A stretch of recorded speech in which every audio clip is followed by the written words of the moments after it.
avançar, consolidar. Hammersley não tinha respostas. Stopford tinha ficado em um barco ao largo, de onde controlava o campo de batalha, mas nesse barco era impossível alcançá-lo com rapidez suficiente para receberem ordens imediatas. Hamilton estava em uma ilha ainda mais distante. O dia se passou em discussões e intermináveis envios de mensagens. Na manhã seguinte, Hamilton começou a perceber que alguma coisa tinha saído muito errada. Por um avião de reconhecimento ele soube que os pântanos ao redor de Suvla estavam vazios e sem defesa, o caminho para Tequitip estava livre, as tropas só precisavam marchar mas elas continuavam onde estavam. Hamilton decidiu visitar ele mesmo à frente. Chegando ao barco de Stopford no final daquela tarde, encontrou o general muito satisfeito consigo mesmo. Todos os 20.000 homens tinham desembarcado. Não, ele ainda não havia ordenado que as tropas avançassem até as montanhas, sem artilharia. Ele temia que os turcos contra-atacassem e precisara do dia para consolidar sua posição e desembarcar suprimentos. Hamilton esforçou-se para se controlar, soubera uma hora antes que os reforços turcos tinham sido enviados correndo para Suvla. Os aliados tinham de assegurar Tequitip esta noite, ele disse, mas Stopford era contra marchas noturnas. Perigoso demais. Hamilton conservou a calma e polidamente se desculpou. Quase em pânico, Hamilton decidiu visitar Hammersley em Suvla. Surpreso, ele encontrou o exército descansando na praia como se fosse um dia de feriado. Finalmente localizou Hammersley. Ele estava no outro extremo da baía, ocupado supervisionando a construção de seu quartel-general temporário. Indagado por que não tinha se apoderado das montanhas, Hammersley respondeu que tinha enviado várias brigadas com esse propósito, mas elas tinham encontrado a artilharia turca e seus coronéis lhe disseram que não podiam avançar sem mais instruções. A comunicação entre Hammersley, Stopford e os coronéis estava demorando uma eternidade. Ele havia retornado a mensagem para Hammersley dizendo para proceder com cautela, descansar seus homens e esperar para avançar só no dia seguinte.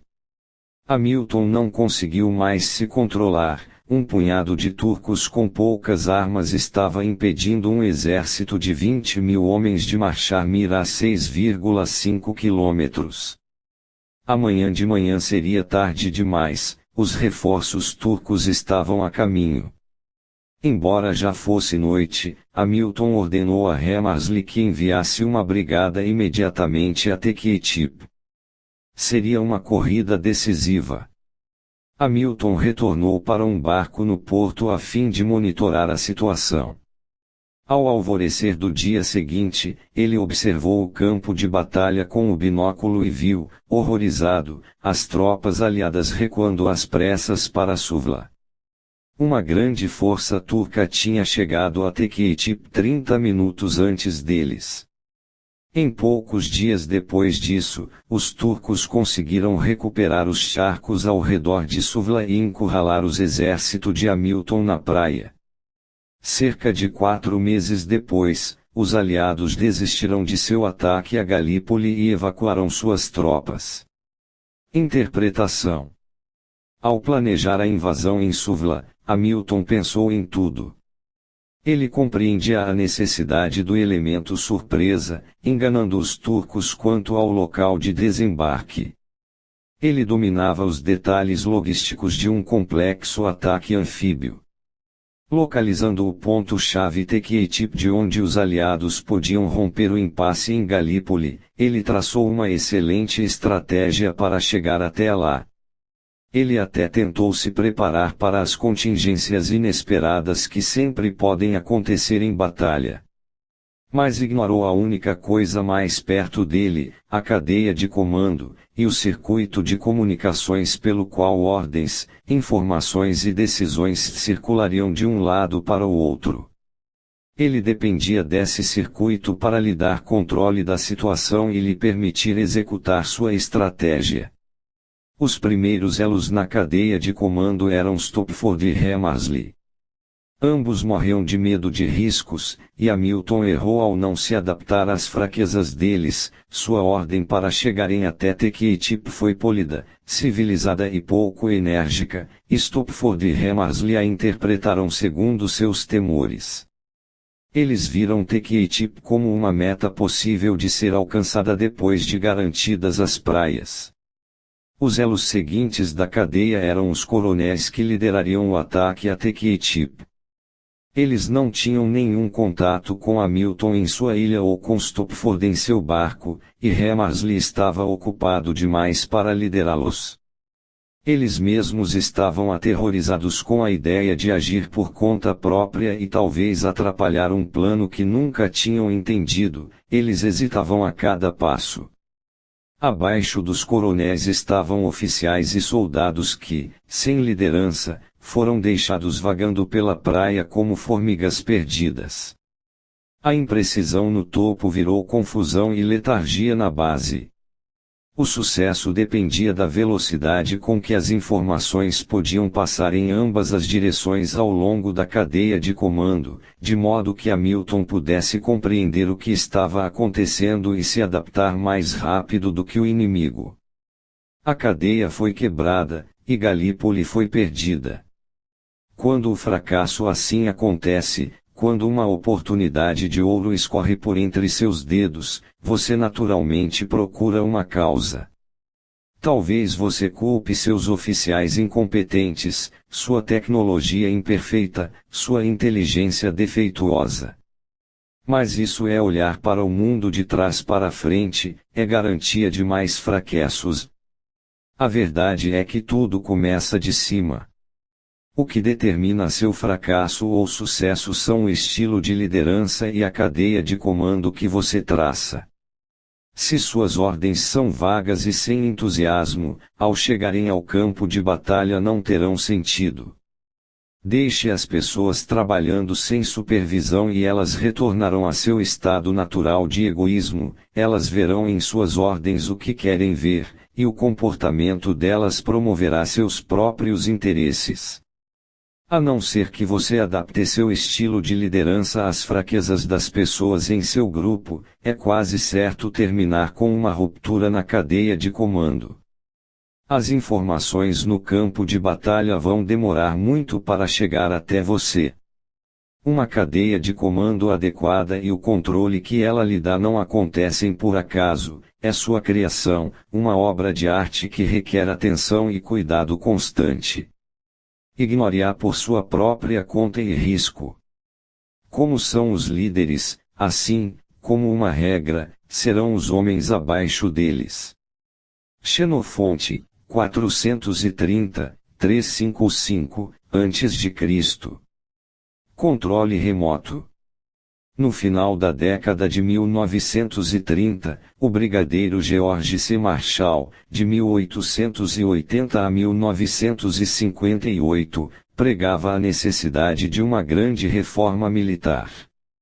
O exército tinha muito poucos soldados, eles eram mal treinados, a doutrina corrente não era adequada à tecnologia moderna e a lista de problemas continuava. Em 1939, o presidente Franklin D. Roosevelt teve de escolher seu próximo chefe do Estado-Maior do Exército. A indicação era crítica, a Segunda Guerra Mundial tinha começado na Europa, e Roosevelt acreditava que certamente os Estados Unidos estariam envolvidos. Ele compreendia a necessidade de reforma militar, portanto passou por cima dos generais mais antigos e experientes e escolheu Marshall. A indicação foi uma maldição disfarçada, pois o departamento de guerra era irremediavelmente disfuncional. Muitos de seus generais tinham egos monstruosos e o poder de impor suas maneiras de fazer as coisas.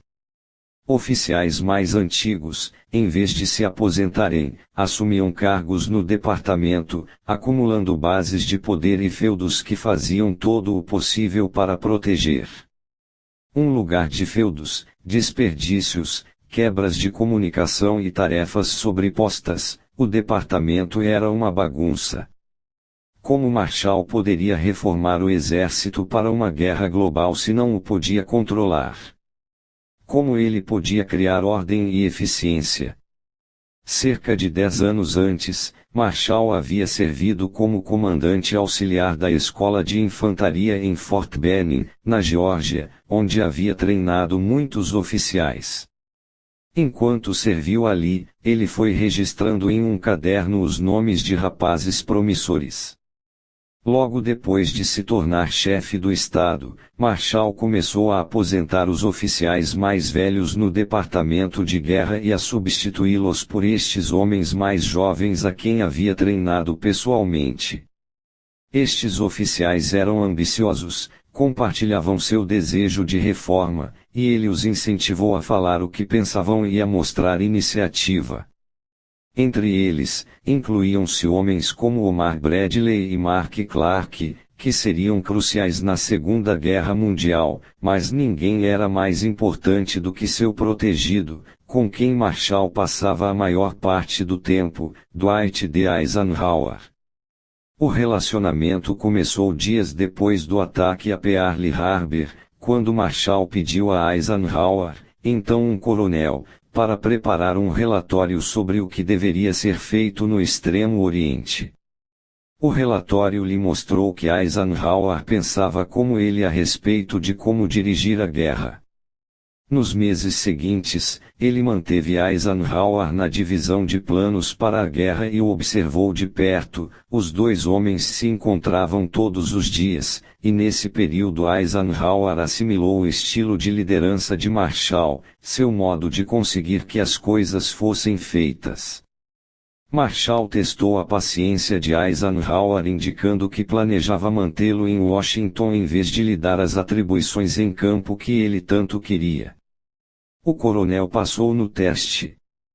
Muito parecido com o próprio Marshall, ele se dava bem com os outros oficiais mas se impunha silenciosamente. Em julho de 1942, quando os americanos se preparavam para entrar na guerra lutando junto com os ingleses na África do Norte, Marshall surpreendeu a todos ao nomear Eisenhower comandante do Teatro de Operações Europeu.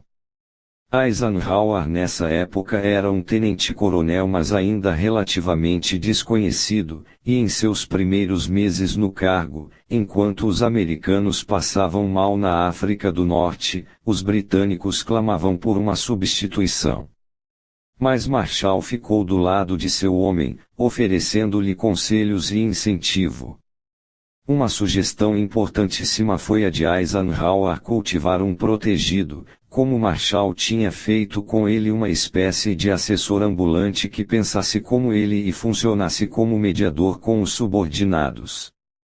A sugestão de Marshall para o posto foi o Major-General Bradley, um homem que ele conhecia bem. Eisenhower aceitou a ideia, essencialmente duplicando a estrutura do corpo de assistentes que Marshall havia criado no Departamento de Guerra. Com Bradley colocado, Marshall deixou Eisenhower sozinho. Marshall posicionou seus protegidos por todo o Departamento de Guerra, onde eles tranquilamente divulgaram seu estilo de fazer as coisas. Para facilitar a tarefa, ele cortou o desperdício no departamento com total crueza, reduzindo de 60 para 6 o número de delegados que se reportavam a ele. Marshall detestava excessos, seus relatórios para Roosevelt o fizeram famoso por sua habilidade de resumir uma situação complexa em poucas páginas. Os 6 homens que se reportavam a ele descobriram que qualquer relatório que tivesse uma página a mais simplesmente não era lido. Ele ouvia suas apresentações orais com embevecida atenção, mas assim que fugiam ao assunto ou diziam algo mal pensado, ele desviava o olhar, entediado, sem interesse.